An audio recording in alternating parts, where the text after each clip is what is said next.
요한복음 12장 24절 말씀 우리 함께 읽도록 하겠습니다. 찾으셨으면 함께 읽도록 하겠습니다. 읽겠습니다. 시작. 내가 진실로 진실로 너희에게 이르노니 한 알에 밀이 땅에 떨어져 죽지 아니하면 한 알 그대로 있고 죽으면 많은 열매를 맺느니라. 아멘.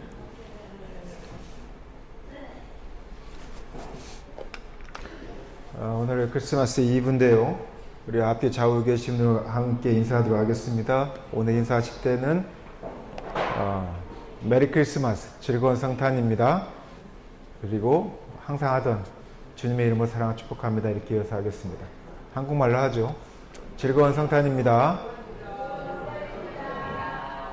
주님의 이름으로 사랑을 축복합니다.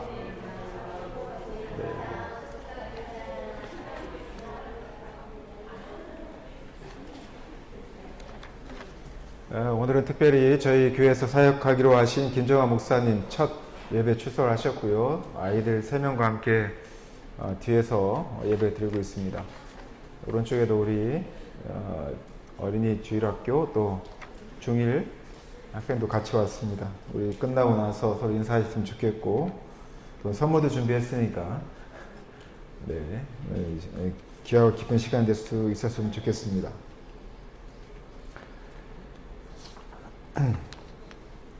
저는 며칠 전에 제주 공항에 있었습니다. 여러분들 금요일날 오전에 뉴스를 보신 분들은 아시겠지만 공항에서 대란이 벌어졌었죠. 10,000명이 넘는 사람들이 발이 묶여서 움직이지도 못하고 옴짝달싹 못할 때 저는 목요일날 저녁 광주행 비행기를 기다리면서 그 공항에서 그 대란의 현장을 직접 목격을 한 사람이고요.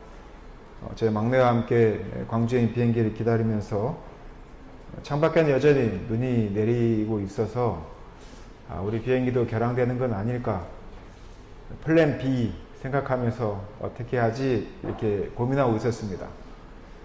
저희가 기다리고 있는데 중간중간에 결항 때문에 공항을 다시 빠져나가는, 이미 수속을 받고 다 들어왔음에도 불구하고 비행기가 뜰 수 없어서 다시 돌아가는 분들도 다수가 있었고요. 또 공항 직원들은 수없이 밀려든 사람들의 질문 세례에 응대하느라고 너무 바쁘고 진을 빼고 있는 상황이었습니다. 기다리던 중에 배가 고파서 햄버거 집에 들어갔는데 대기만 10분 이상 기다렸고요. 주문하고서도 20분 이상 기다려서 여기가 맛집인가 이런 생각이 들 정도였습니다. 자리도 잡고 밥도 잘 먹고 비행기 기다려서 2시간 연착이 됐지만 다행히 광주행 비행기 떠서 광주에 왔습니다. 근데 불안한 마음이 있더라고요. 여전히 눈이 내리고 제설 작업이 완전하게 이루어지지 않아서 혹시 비행기가 이탈하는 것은 아닌가, 광주 공항에서 착륙할 때 혹시 또 미끄러지는 건 아닌가 이런 걱정은 했지만 다행히도 운전하시는 분이 능숙했는지 잘 내렸습니다. 그리고 그 다음날 뉴스에 보니까 제주공항이 난리가 났다, 그날 비행기는 대부분 못 떴다, 이런 뉴스를 보게 됩니다. 눈이라는 게 참 신기합니다. 여러분, 눈을 보면 어떤 생각이 많이 드시나요? 반갑다, 눈이 와서 너무 좋다, 눈싸움에 좋다, 눈 오는 곳에 가서 눈싸움하고 눈에 뒹굴고 하면 좋겠다 라고 하면 여전히 동심이 있는 분이시고요. 특히 군대 갔다 오신 분들은 그런 얘기 한다고 하죠. 하늘에서 내리는 쓰레기다 이렇게 얘기를 한다고 하는데 저도 마찬가지입니다. 쓰레기까지 생각은 하지 않지만 당장 운전을 걱정하게 되고 그리고 차에 쌓인 눈 치우는 거 많이 걱정하게 됩니다. 어떤 이에게는 추억의 눈내림이 되는가 하면 동심을 불러일으키는 눈인가 하면 또 어떤 분에게는 내 삶을 방해하는 귀찮은 방해물로 인식이 되기도 합니다. 눈이 나빠서 그런 건 아니죠. 각자의 보는 시각과 시선과 또 상황에 따라 이것을 판단하는 기준이 다를 것입니다. 같은 상황에 있는데 어떤 이들은 기회를 얻기도 하고 또 어떤 이들은 희망 고문만 당하다가 결국 발길을 돌리는 경우도 또 있습니다. 결국 우리가 원하는 답을 얻지 못할 때 우리는 절망하거나 낙심하거나 또는 고민하게 되는 것을 우리 일상에서 보게 되죠. 오늘 본문은 예수님께서 명절에 예루살렘에 올라가셨는데 그 절기에 예수님을 보러 온 무리가 누구인지를 먼저 밝힙니다. 유대인들이 아닙니다. 예수님께서 유대의 명절에 예루살렘에 올라가셨는데 많은 사람들이 예수님을 보러 왔습니다. 그런데 그들은 유대인이 아니라 헬라 사람이었습니다. 이 말은요, 이스라엘과 유대 지역뿐만 아니라 예수님께서 베푸신 기적과 이적들과 많은 말씀들이 주변에 있는 많은 사람들에게 소문으로 퍼졌다는 이야기입니다. 내가 어떤 유튜브에 글을 하나 또는 영상을 하나 올렸는데 어느 날 저도 모르게 어떤 사람들이 이 내용들을 퍼가면서 제가 유명해진 것과 같습니다. 저한테 개인적으로 SNS를 보내고 또 저를 보러 예배당에 오고 이런 일이 벌어지는 것과 비슷한 것이죠. 눈 뜨고 일어났더니 갑자기 유명인이 되었더라. 바로 이러한 현상이 예수님이 지금 예루살렘 명절에 올라올 때 현실로 목도되고 있는 장면입니다.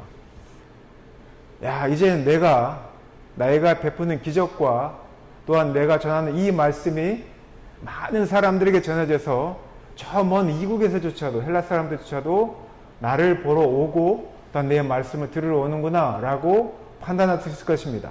실제로 그런 장면입니다. 헬라 사람들이 예루살렘까지 와서 예수님을 보러 왔다는 것은 다시 한번 말씀드리지만 유대 여경을 넘어서 이방인들에게까지 소문이 퍼졌다는 이야기이고요. 그리고 왜 그러한 소문이 퍼졌냐면 어떤 소문이 퍼졌는가 하면 우리가 복음서에 보면 예수님께서 죽은 자를 살리시고 병든 자를 고치시고 귀신을 쫓아내고 바다 위를 걸으시고 또한 전하는 그 말씀에 의해서 초월적인 현상들, 기적들 그리고 그가 전하는 말씀에 의해서 사람들이 찾아왔다는 이야기입니다. 자, 이들이 왔다는 소식을 듣자 예수님께서 하신 말씀이 있습니다. 23절입니다. 23절에 보면 이렇게 이야기합니다. 인자가 영광을 받을 때가 되었다. 이렇게 이야기하십니다. 자, 이 말씀을 우리가 그대로 해석하자면 이런 겁니다. 예수님께서 기적을 베푸시고 말씀을 전하셨는데 이 말씀이 유대 전역과 유대 밖으로까지 소문이 퍼져서 헬라인들까지 예수님을 보러 오는 그런 진귀한 장면이 펼쳐집니다. 자, 이 모습을 보고 예수님께서 드디어 내가 영광을 받을 때가 왔구나 이렇게 얘기를 하셨다면 그 다음에 예수님께서 하셔야 될 말씀, 행동들은 어떻게 여러분들 유추가 되십니까?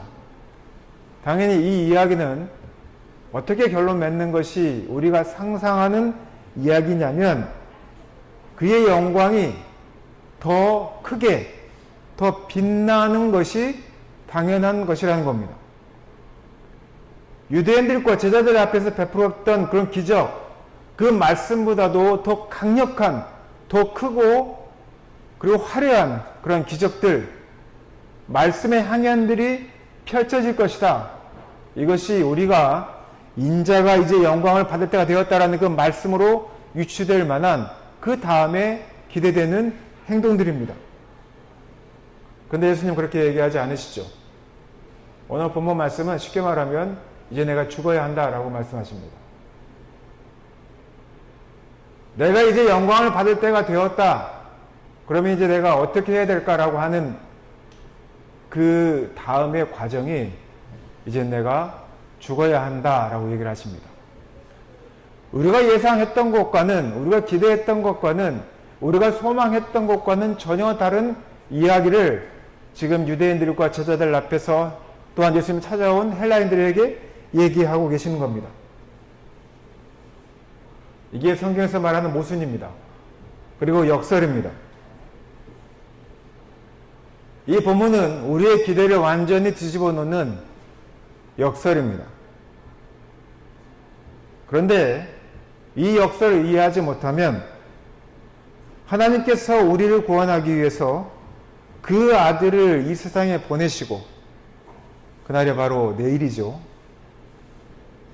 우리가 기뻐하지 않는 성탄절, 바로 그날이 가능하기엔 하게 한 그 아들을 보내시고, 그리고 그 아들을 어디에 십자가에 못 박는다라고 하는 그 모순, 그 역설을 설명하지 못한다고 한다면 우리의 구원 또한 설명할 수 없는 것입니다. 그러나 그 반대로 오늘 본문 말씀이 이해된다고 한다면 예수 그리스도께서 왜 이 세상에 오셨고 십자가에 죽으셨는지라고 하는 그 역설, 왜 그것을 통하여서 하늘의 영광이요, 왜 땅에는 평화가 이루어진지에 대한 그 모순이 이해될 것이고, 그리고 분명해진다는 것입니다. 이것이 분명해지지 않으면 우리가 믿는다고 하는, 우리가 구원받는다고 하는 구원론 자체, 즉 내가 신자라고 하는 존재, 그리고 무엇보다도 내가 그리스도인이라고 하는 이 존재론과 내가 살아가는 현실의 괴리감을 극복하지 못한다는 것이죠. 이제 내가 인자가 영광을 받아야 될 것이다 라고 하는 이 말은 그리스도는 예수 그리스도를 믿음으로써 하나님의 자녀로서의 영광스러운 삶을 살게 될 것이라는 것과 등치됩니다. 그러나 영광을 받아야 될 예수 그리스도께서 이제 내가 하늘의 밀로 썩어 죽지 아니하면 그 열매를 맺을 수 없다고 말씀하시는 그 모순이 우리의 현실과 이어진다는 것이죠. 무엇이 우리의 영광이고 우리가 맺을 열매인지에 대한 분명한 답들이 오늘 본문에서, 또한 우리가 성탄절에 예수 그리스도 이 세상에 오신 분명한 목적을 이해할 때 우리는 그 서로의 상관관계를 이해할 수 있다는 것입니다. 부활의 영광을 얻기 위해서, 열매를 맺기 위해서 필수적으로 존재되는 것, 바로 그것이 하늘의 밀이 땅에 심기어 썩는 것입니다. 예수 그리스도께서 이 세상에 오셔서 십자가에서 죽는 것입니다. 내일은 성탄절입니다. 예수 그리스도께서 인간의 몸으로 이 세상에 오신 날입니다. 우리는 이 날을 하늘의 영광이요 땅에는 평화가 임하는 날이라고 이야기합니다. 그런데 예수 그리스도의 탄생치고는 너무나 허술하고 보잘것없는 이야기가 우리는 성경에 등장하는 것을 보게 됩니다.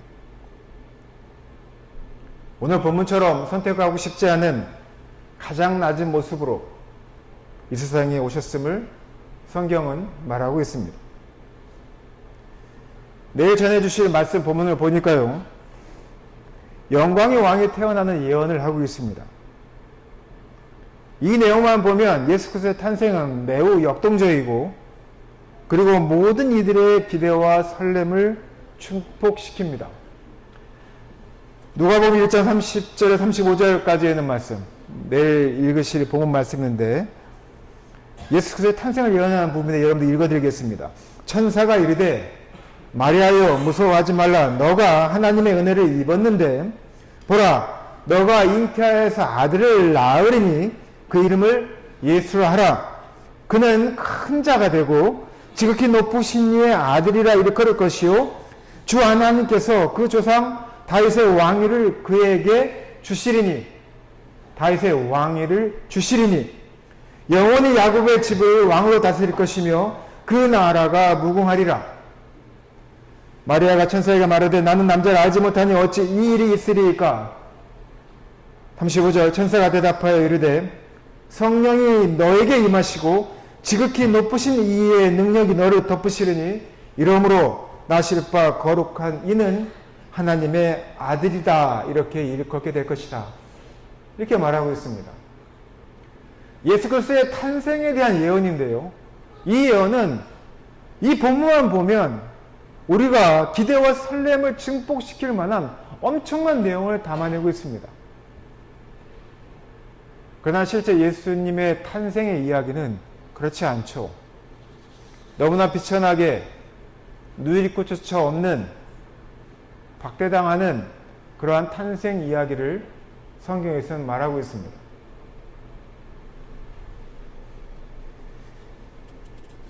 누가복음 1장 30절에서 35절에서 말씀하는 천사의 예언과는 다르게 예수님의 탄생은, 아기 예수의 탄생은 좀 구차해 보입니다. 요셉 가족은 숙소를 못 잡았습니다. 요셉과 마리아 그리고 태어날 아기 예수는 환영을 받지 못했다는 이야기죠. 어찌 보면 영광의 예수 그리스도의 탄생을 예언했던 이 누가도, 천사의 예언을 이야기했던 이 누가, 복음의 누가는 또한 예수 그리스도의 탄생 이야기를 하면서 예수 그리스도께서 환영받지 못했다는 것을 강조하고 싶었던 것 같습니다. 그리고 실제로 목소였던 요셉은 무척 가난했습니다. 복음서에 있는 증거들을 보면 보통 아기를 낳고 나면 그 부모들은 제물을 바칩니다. 그러면 보통 양과 비둘기를 바치는데요. 너무나 가난해서 양을 살 만한 여력이 없어서 비둘기 2마리만 바칩니다. 그것은 정말 가난했던 이야기입니다. 레위기에서 보면 아이가 태어나고 나서 정결례를 할 때 드리는 제물이 구분이 되어 있는데 비둘기 2마리는 가장 가난한 사람들이 드리는 최소의 예물이었습니다. 이 말씀은 정말 목수였던 요셉이 너무나 가난했다는 것을 반증하는 것이고요. 또한 그러한 요셉이 베들레헴에 갔을 때 환영받지 못했다는 것을 알려주는 것입니다. 그가 넉넉하거나 돈이 많았다고 한다면 만삭의 아내가 머물고 또 아기를 출산할 그 좋을 장소를 구했겠지만 그는 그렇게 하지 못했습니다.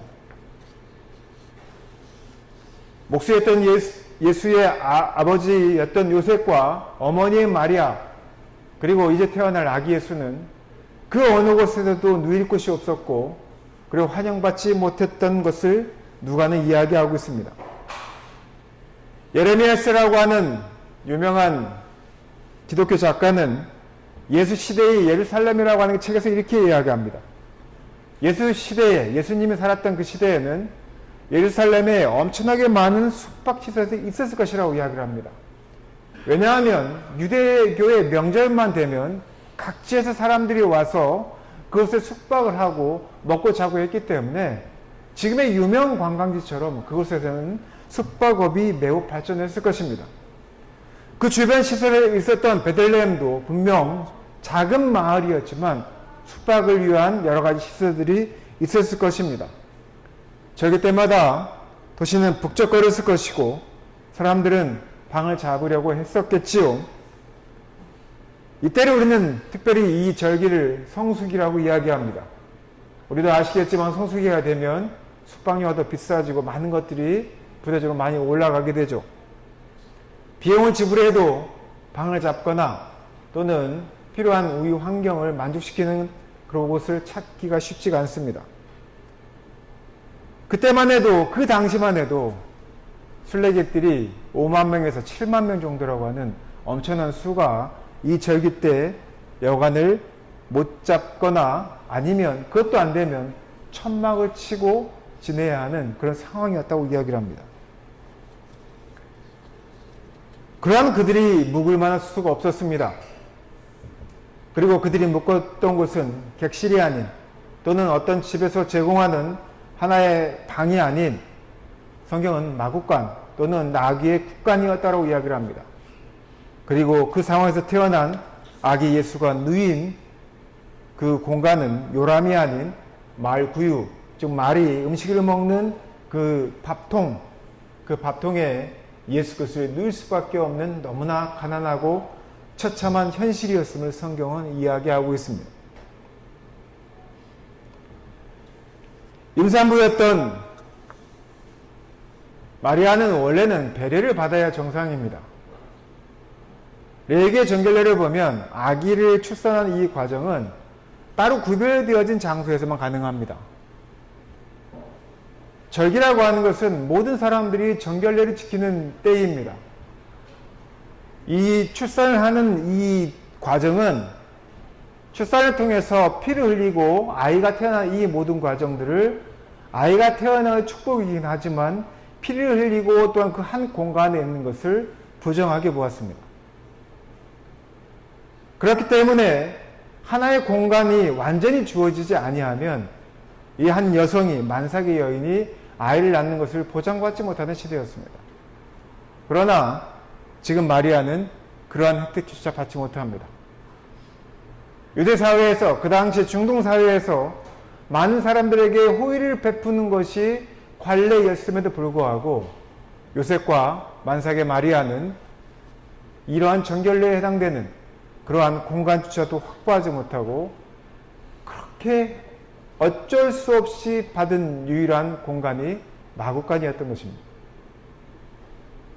얼마나 비참하고 추하고 우리가 볼 때는 하늘의 영광이요 땅에는 평화라고 하는 하나님의 아들 예수 그리스도가 탄생하는 그 이야기로는 너무나 구차한 부족한 이야기처럼 들리고 있습니다.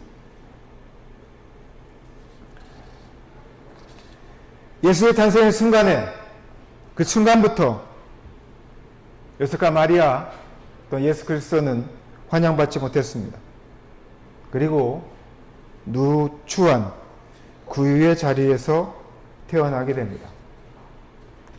묵을 방이 없어 어쩔 수 없이 구유에 태어난 인생이 바로 예수 그리스도입니다. 빈 방이 없어서 결국에는 가장 누추한 구유에 누워야 됐었던 예수 그리스도의 탄생.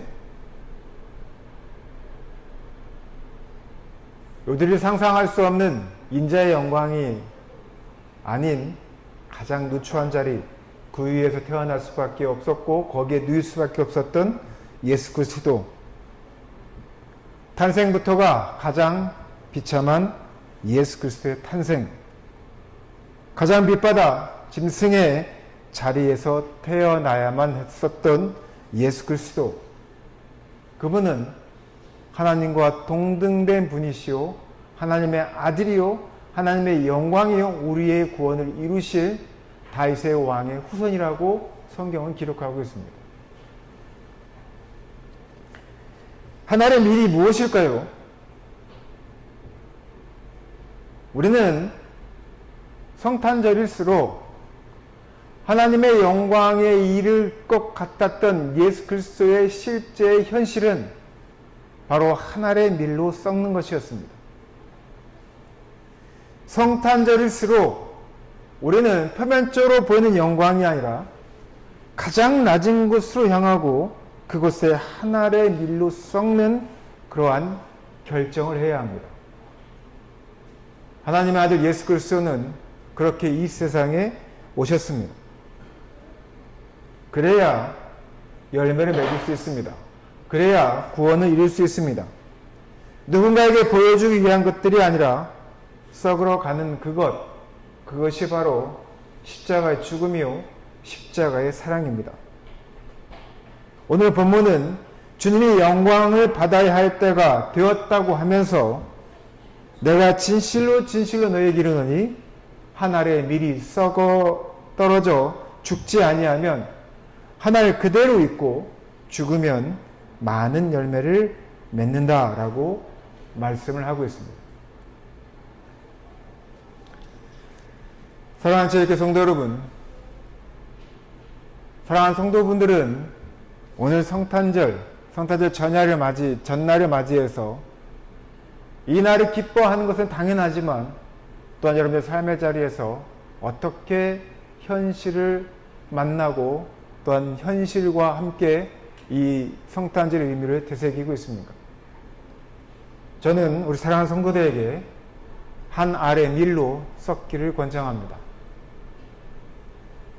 한 알의 밀이 땅에 묻혀 썩어야 그것을 통하여서 우리는 열매를 맺을 수 있습니다. 그렇지 않으면 그냥 하늘의 밀로만 남게 될 것입니다. 우리가 어떤 열매도 맺지 못하고 또한 하나님의 구원을 이루는 이 모순, 이 역사를 우리는 이해할 수 없을 것입니다. 내가 죽어야 산다는 이 말씀이 왜 우리에게 진리인지 우리가 경험할 수 없다는 것이죠. 그러나 이것은 쉽지 않은 일입니다. 쉽지 않은 결정입니다. 우리는 무언가를 하면 누군가가 알아주길 원하고 또한 내가 조금이라도 덜 희생하고 누군가에게 많은 혜택을 주기를 원합니다. 이것도 또한 모순이죠. 역설입니다. 내가 하나의 밀로 땅에 묻혀서 썩는다고 하는 것은 참으로 고통스러운 일입니다. 아니, 내가 거절하고 싶은 일입니다. 내가 불편하기 때문에 내가 경험하고 싶지 않은 일입니다. 내 마음을 불편하게 해서 나로 하여금 뭔가 귀찮게 하고 짜증나게 하는 일입니다. 그런데 그렇게 해야 된다고 합니다. 성경은 그렇게 말하고 있고 예수 그리스도는 그 자리에 오셨다는 것입니다. 오늘 또 이번 주 중에 저희 유아실을 아주 애정하면서 사용하시는 분이 계십니다. 저녁이 되면 여지 없이 유아실에 오셔서 밑에 보일러를 켜고 옆에 쪼그려서 이불도 안 덮으시고 그래도 추운 공간이 아닌 따뜻한 공간에 오셔서 주무시고 가시는 분이 계십니다. 남자분은 아니고 여자분이신데요. 아까 오늘 어느 권사님하고 얘기를 했더니 올해는 노숙자 한 분이 우리 교회 안 오시나 했더니 오셨다고 이렇게 얘기를 하시더라고요. 그분이 가고 나시면 유아실에는 좀 냄새가 납니다. 노숙자는 특유의 냄새가 있죠. 다행히도 이번에 오신 분이 여자분이시라 가면서 정리는 좀 하고 가시더라고요. 사실 저도 보면 남자분이 아니고 여자분이라 좀 안심한 부분이 있습니다.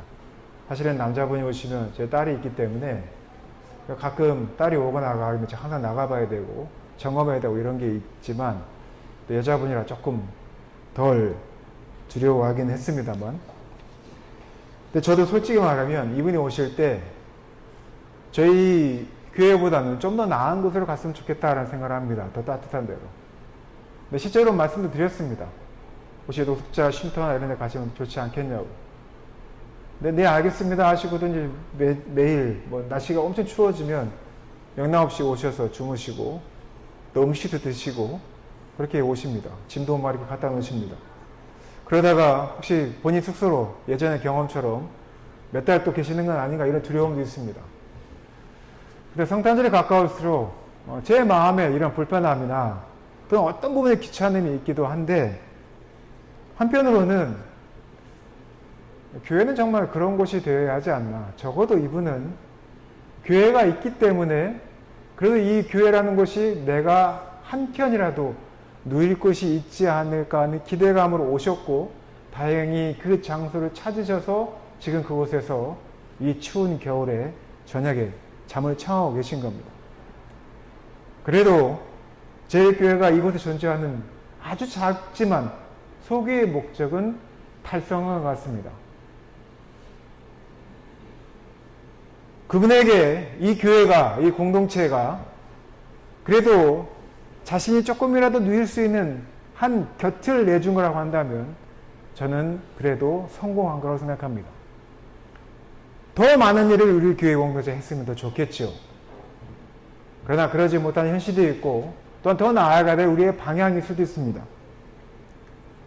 예수 그리스도를 생각해 보십시오. 만삭의 아내인 마리아와 너무나 가난한 요셉이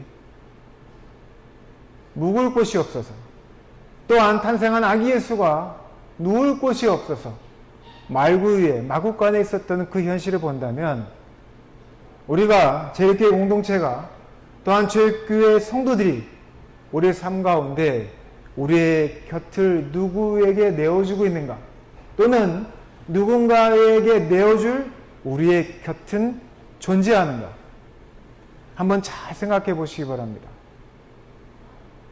그것이 바로 우리 성탄절에 우리가 가져야 될 숙제이고 질문이고 여러분들이 해야 될 답이 아닌가 싶습니다. 오늘은 크리스마스 이브입니다. 내일은 크리스마스를 축하하는 성탄절입니다.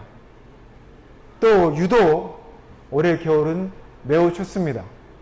얼마나 추운지 여러분도 아시겠지만 저희 집 또 3층 화장실 물이 틀어놨음에도 불구하고 꽁꽁 얼 만큼 추웠습니다. 그러면 얼마나 더 추운 사람이 우리 곁에 있을지 생각해 보시기 바랍니다. 그들에게 여러분들 시선을 돌리시기 바랍니다. 또한 그들을 위하여서 여러분들이 여러분들의 삶의 곁을 정말 조금이라도 내어주시면 그 어떤 이는 그것으로 인하여서 따뜻함을 느끼실 것이고 또 그 어떤 이는 그 작은 것으로 인하여서 예수 그리스도 아기 예수의 탄생의 축하의 의미를 깨달을 것이고 하늘의 영광이요 땅이라는 평화라고 하는 그 본질적인 의미를 깨닫는 통로가 될 것이다. 이것을 아시고 이번 성탄절 기간 동안 사랑하는 성도들 조금이라도 정말 적게라도 여러분들 곁을 내어주시고 그 곁을 찾는 이가 있도록 결단하는 결심하는 하나님의 미리 땅에 심겨져서 죽는 그런 결정을 하는 성탄절 되시기를 예수님의 이름으로 축원하고 부탁드립니다. 함께 기도하겠습니다. 분명 예수 그리스도께서 영광을 받아야 할 자리임에도 불구하고 예수 그리스도께서는 이제 당신이 죽어야 한다라고 이야기를 합니다. 하늘의 미리 땅에 심겨 죽지 아니하면 열매를 맺지 못한다는 이 말씀, 땅에 심겨져야 그것을 썩어야지만이 많은 열매를 맺을 수 있다라고 하는 그 역설, 그 모순이 우리 신앙의 모습이요 그리스도의 삶임을 우리가 성탄절을 통하여서 깨닫게 주님 도와주시옵소서. 이 아기 예수께서 이 세상에 태어나신 것이 너무나 기뻐하고 축하할 일이요 하늘의 영광이요 땅에는 평화이지만 곧 그 희생을 통하여서 예수 그리스도의 십자가의 죽음과 또한 부활의 영광에까지 이르게 된 줄 믿습니다. 또한 그 일로 인하여서 죽을 수밖에 없는 죄인들이 구원을 이루게 된 줄 믿습니다. 아버지 하나님, 예수 그리스도를 믿는 자로서 우리의 곁을 조금이라도 내어주며 점점 더 확장하는 우리 사랑하는 제육교회 성도들에게 주님 축복하여 주시옵소서. 이 모든 말씀 거룩하신 예수님 이름으로 기도드렸습니다. 아멘.